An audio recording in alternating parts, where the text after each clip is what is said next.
இப்பொழுது விழா தலைமை பேருரை ஆற்ற வருமாறு டாக்டர் பாலசாண்டியன் அவர்களை அன்போடு அழைக்கிறேன்.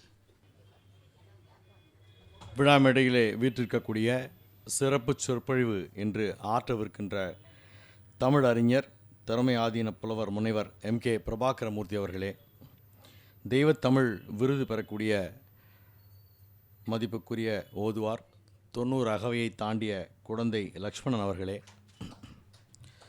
சமயத்தையே நினைத்து கொண்டிருந்தால் சமயம் தெரியவில்லை, சமயத்தையே நினைத்து கொண்டிருந்தால் சமயம் தெரியவில்லை, சமையலும் செய்யவில்லை என்று சொன்ன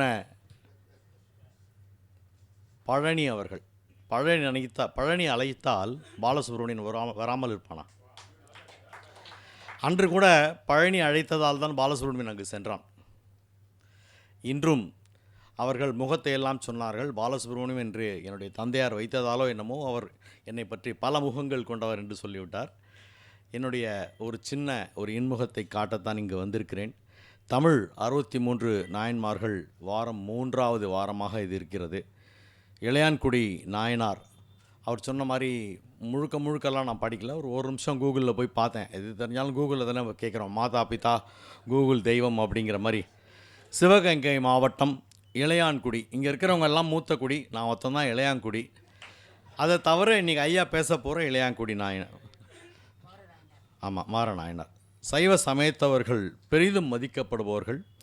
வறுமையிலும் அடியாரை போற்றி தம்பதியாக பணிந்த இறைச்சேவை செய்த மிக அருமையான ஒரு மனிதரை பற்றி இன்று பேச இருக்கின்றார்கள்.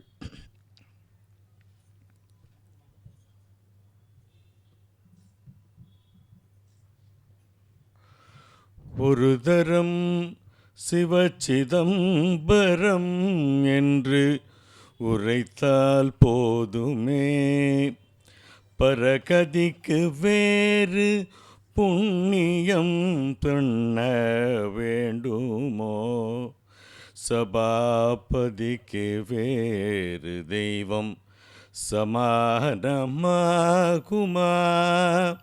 இது மாதிரி சிவனை பற்றி அனுதினமும் நினைத்து கொண்டிருக்கக்கூடிய பலர் இங்கே வந்திருக்கிறார்கள். விபூதி வாங்குவதற்கு ஒரு அயல் நாட்டு மனிதர் சென்றார் விபூதி கடைக்கு.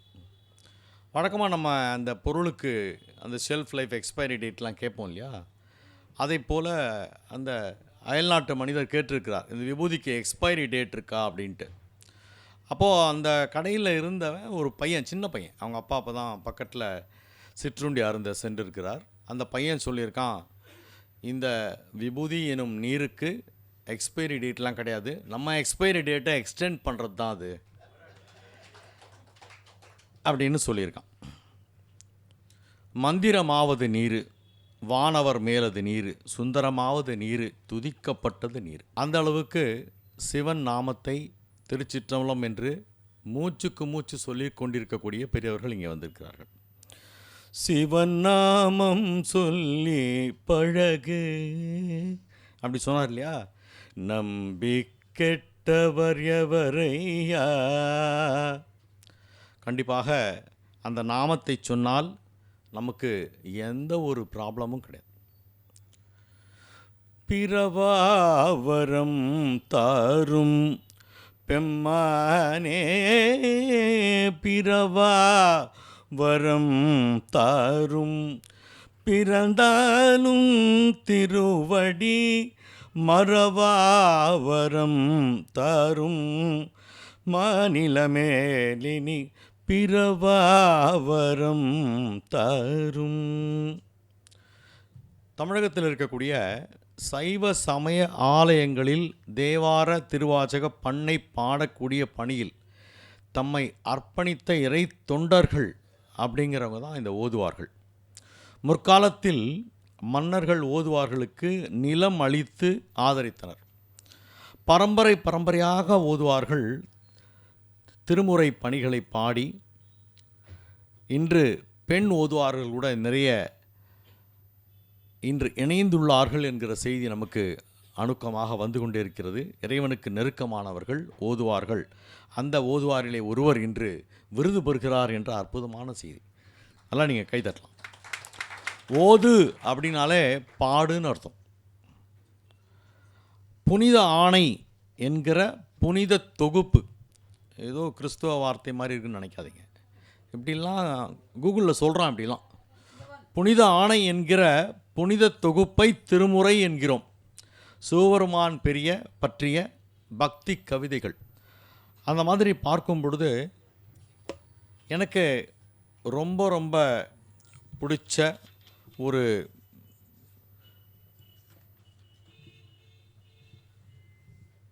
தேவாரம் என்னுடைய மானசீக குரு பாலமுரளி கிருஷ்ணா அவர்கள். ஒற்றுமை சேர்வது மெய்னையே, உணர்வது நின்னருள் மெய்யினையே. ஒற்றுமை சேர்வது மெய்யினையே, கற்றவர் காய்வது காமனையே, கனல் விழி காய்வது காமனையே. ஒற்றுமை சேர்வது மெய்யினையே. நேற்றுக்கு இந்த அளவுக்கு கூட குரல் வரல, காற்று தான் வந்து. தேவர்மான் படத்தில் ரேவதி மாதிரி என்னுடைய மனைவி எனக்கு மிகவும் தயார் செய்து என்னை அழைத்து வந்திருக்கிறார்கள். அவருக்கு முதல்ல நன்றி சொல்கிறேன். ஏன்னா நான் முறைப்படி சின்ன வயசுலேருந்தே பாட்டு கற்றுன்ட்ருக்கேன். சண்முகானந்தா பாம்பேலையும் கர்நாடக சங்கீதம்லாம் கற்றுன்ட்ருக்கேன். நான் அங்கேயும் மேடையெல்லாம் போய் பாடினது கிடையாது. நிறைய பாடல்கள் எழுதி நானே இசையமைத்திருக்கிறேன். மகாபரிவா முன்னாடியும் அவரை பற்றின பாடல்லாம் எழுதி நான் பாடியிருக்கேன். பார்வதி சிவபெருமானுடன் தனது சரீரத்தை பகிர்ந்து அர்த்தநாரீஸ்வரராக காட்சி தருவதை விளக்கக்கூடிய ஒரு தேவார பாடல் தான் இந்த வரிகள். எனக்கு ரொம்ப ஒரு கவர்ந்த வரிகளாக எப்போவுமே இருக்கும். அந்த விதத்தில் பார்க்கும் பொழுது ஒரு சின்ன கம்பேரிசன் மட்டும் நான் பண்ணலான் இருக்கேன். என்ன அப்படின்னு பார்த்தீங்கன்னா, மராட்டிய மொழியில் இறைவனை பற்றி பாடல் இயற்றியவர்கள் எல்லாம் ஒவ்வொருத்தருக்கும் ஒரு பாவம் இருந்திருக்கு. இறைவனுக்கும் நமக்கும் இருக்கக்கூடிய பாவம், அந்த உறவு முறைன்னு சொல்லலாம். அதில் ரொம்ப ரொம்ப அண்மை காலங்களில் வித்தியாசப்பட்டு இருந்தவன் பாரதி மட்டுமே. கண்ணனை சேவகனாகவும் சொல்கிறான், காதலின்னு சொல்கிறான், அவனை இறைவனாகவும் பார்க்குறான். பலவிதமாக பார்த்த ஒருவன் பாரதி நமக்கு அந்த பாவத்தை காட்டுறான்.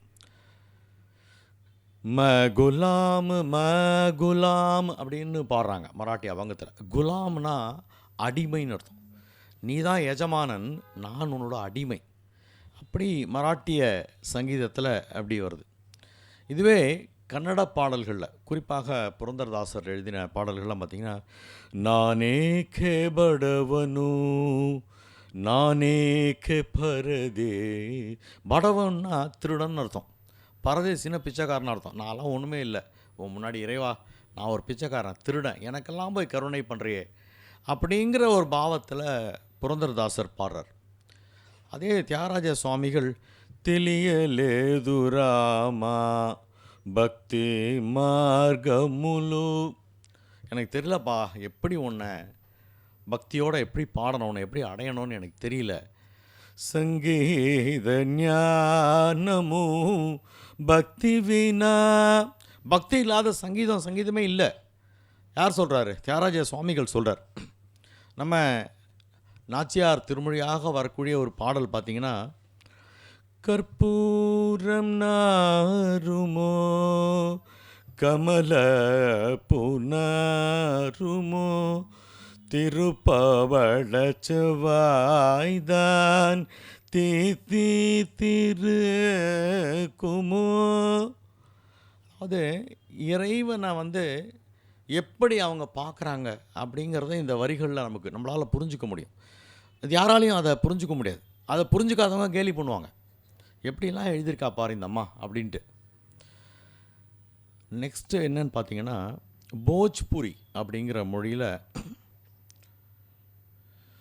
ஜன்ம ஜன்ம கோ மை தாஸ் துமாரோ भवसागर जल तरण कठिन है किस वित जाऊं पार मुरारे सुनिए मेरी पुकार मुरारे जन्म जन्म को मैं दास तुम्हारो, दास तुम्हारो, दास तुम्हारो. இதுக்கு என்ன அர்த்தம்னா, பவசாகர ஜலு தரன்னு கட்டினுங்க. இந்த வாழ்க்கைன்ற பவசாகரத்தில் நம்ம உழல்றோம் இல்லையா, இந்த கரையிலேருந்து அந்த கரைக்கு போகிறது ரொம்ப கஷ்டம். கிசுவித்து ஜாவும் பார் முராரே, அந்த கரைக்கு நான் எப்படி போவேன்? சுனியே மேரி புகார் முராரே, என்னுடைய ஒரு என்ன புகாருங்கிறத கேளுப்பா இறைவா. ஜன்ம ஜென்மக்கோ மை தாசு துமாரோ, எத்தனை ஜென்மம் எடுத்தாலும். ஒரு பக்கம் நம்ம பிறவா வரம் தாரும்னு பாடுறோம், இந்த பக்கம் தமிழில். அவர் சொல்கிறார், நான் எத்தனை ஜென்மம் எடுத்தாலும் உன்னுடைய நான் தாசனாகத்தான் இருக்க வேண்டும் அப்படிங்கிற ஒரு பாவத்தில் வரக்கூடிய பாடல்கள். அப்புறம் நம்ம அருணகிரிநாதருடைய பாடல்கள் நம்ம சொல்லவே வேண்டாம். எல்லாமே கடவுளுக்கு முன்னால் நம்ம எந்த பாவத்தில் அவரை பார்க்குறோம். தொமேவ மாதா ச பிதா தொமேவ, தொமேவ பந்துச்ச சகா தொமேவ, தொமேவ சர்வம் மமதேவ தேவ. நீ அப்பாவை பார்க்கலாம், அம்மாவை பார்க்கலாம், குருவாக பார்க்கலாம், நண்பனாக பார்க்கலாம், ஆனால் எல்லாமே எனக்கு நீ தான். நம்ம எப்படி பார்க்குறோன்ற அந்த பாவத்தை தான் இந்த பல்வேறு வகைக்காரர்கள் நமக்கு எடுத்துரைத்திருக்கின்றார்கள். அந்த வகையிலே என்னுடைய தலைமையுரை என்பது 10 to 15 நிமிடம் என்று சொல்லியிருக்கிறார்கள். அதற்கு மேலே போனால் நம்மளுடைய இதர நிகழ்ச்சிகள் பாதிக்கப்படும் என்று சொல்வதாலே நான் நிச்சயமாக என்னுடைய சுமார் குரல் பாலான்னு வச்சுக்கலாம். இந்த சுமார் குமார்ன்றாங்க இல்லையா சினிமாலாம், அது மாதிரி இன்றைக்கி ஒரு சுமார் குரல் தான். எப்போவுமே சுமார் குரல் தான். சரோஜா மாமிக்கெலாம் அனுப்புவேன் அடிக்கடி என்னோடய பாட்டெலாம். இன்னும் கொஞ்சம் நல்லா பாடியிருக்கலாமே, ரொம்ப தைரியமாக ஃப்ராங்காக கமெண்ட் அனுப்புவாங்க. ஏன்னா என்னுடைய பாடல் அண்மையில் சாரி மாமா ஒரு பெரிய கேசட் ரிலீஸ் பண்ணார் அம்மாவை பற்றி. அதோடைய என்னுடைய 2 பாடல் என்னுடைய பாடல் அந்த பதிவில் இடம்பெற்றது. ஒன்று வித்வான் சுனில் கர்கியான் பாடினார் என்னோடய பாட்டை. இன்னொரு என்னோடய பாட்டை அர்ச்சனா ஆர்த்தி சகோதரிகள் பாடினாங்க. அது மாதிரி இன்னொரு என்னுடைய பாடல் சாய்பாபா மேலே எழுதினது சைந்தவி ஜிவி பிரகாஷ் பாடினாங்க. அனூப் ஜலோட்டா அவர்களுடைய சாய்பாபா ஷிரடி பாபாவுடைய ஆல்பம் ஹிந்திலேருந்து 8 பாடல்களை நான் தமிழில் மொழிபெயர்த்தேன். கிரி ட்ரேடிங் ரங்கநாதன் அவர்கள் பாடி மிகப்பெரிய ஆல்பமாக அது வெளியாகிருக்கு. அது எனக்கு கிடைத்த ஒரு பெரிய பாக்கியமாக நான் நினைக்கிறேன். இப்போ எனக்கு பாட வரல, ஏன்னா ப்ராக்டிஸ் பாட ராகம் மூட ரோகம் நமக்கு இருக்கிற. நான் எல்லா இடத்துலையும் தொடணும்னு நினைக்கிறதுனால எங்கே தொடறேன் என்ன பண்ணுறேன்னு எனக்கே புரியாமல் அப்படியே 63 வயசு ஆகிடுது. இந்த சீனியர் சிட்டிசன்றதுனால தான் இன்றைக்கி தலைமைக்கு கூப்பிட்ருக்காங்க. உதயநாமும் சொன்னார், நீ தலைக்கு மை வைக்கிற, அதனால தான் உனக்கு தலைமைக்கு கூப்பிட்ருக்காங்க. அதுவும் இளைய தலைமைன்னு வேறு சொல்கிறாங்க. ஸோ நிறைவாக இந்த பாடலுக்கு நான் வருகிறேன். சிவனே என்றிருக்க சித்தம் அமைதி பெற தவமே பூண்டு நிதம் தருணம் கடந்து விட உனது தயை எப்போதும் போதும் உறவென்று யார் எனக்கு வேண்டும். சிவனே என்றிருக்க சித்தம் அமைதி பெற அறிவிலா சிறு பிள்ளை நானே இறைவனே புனதருள் ஏற்றம் தானே குறைவிலா வாழ்வென கருள்வாய் குறைவிலா வாழ்வென கருள்வாய் என் பிறை நிலா அணிந்த பெருமானே சிவனே என்றிருக்க சித்தம் அமைதி பெற சுற்றங்கள் பயனில்லை நேசா உற்ற துணை நீ என்றோ ஈசா குற்றங்கள் பொறுத்தருள்வாய் நேசா முற்றுமனை மாற்றிவிடு சர்வேசா.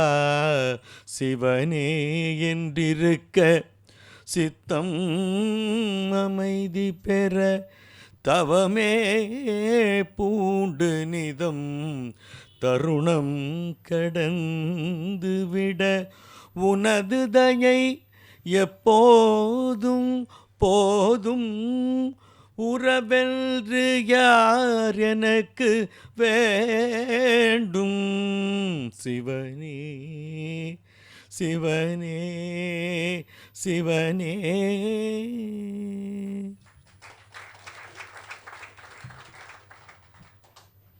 தலைமை உரைனா முழுக்க முழுக்க உரையாக இருந்தால் அது நல்லா இருக்காது. பாடுறதுக்கு ஒருத்தர் வந்திருக்காரு, பேசுகிறதுக்குனே ஒருத்தர் வந்திருக்காரு.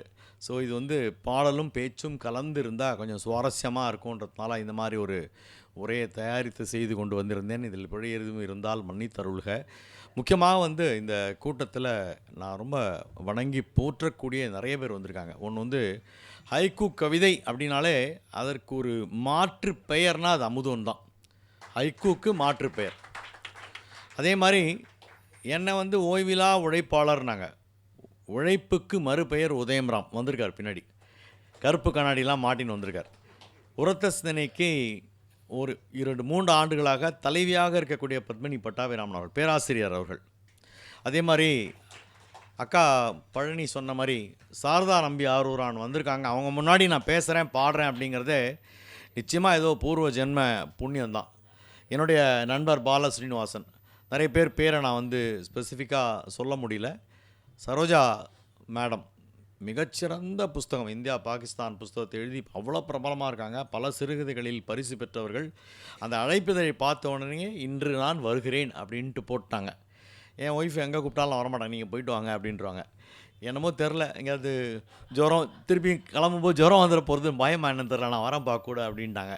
ஸோ வந்திருந்து கேட்ட உங்கள் அனைவருக்கும் இந்த கிடைத்தற்கரிய அரிய நல்வாய்ப்பு. நான் எப்பவுமே வரவேற்புரை, நிகழ்ச்சி நிரலுரை, நன்றி உரை இப்படி தான் பண்ணிக்கிட்டு இருப்பேன்.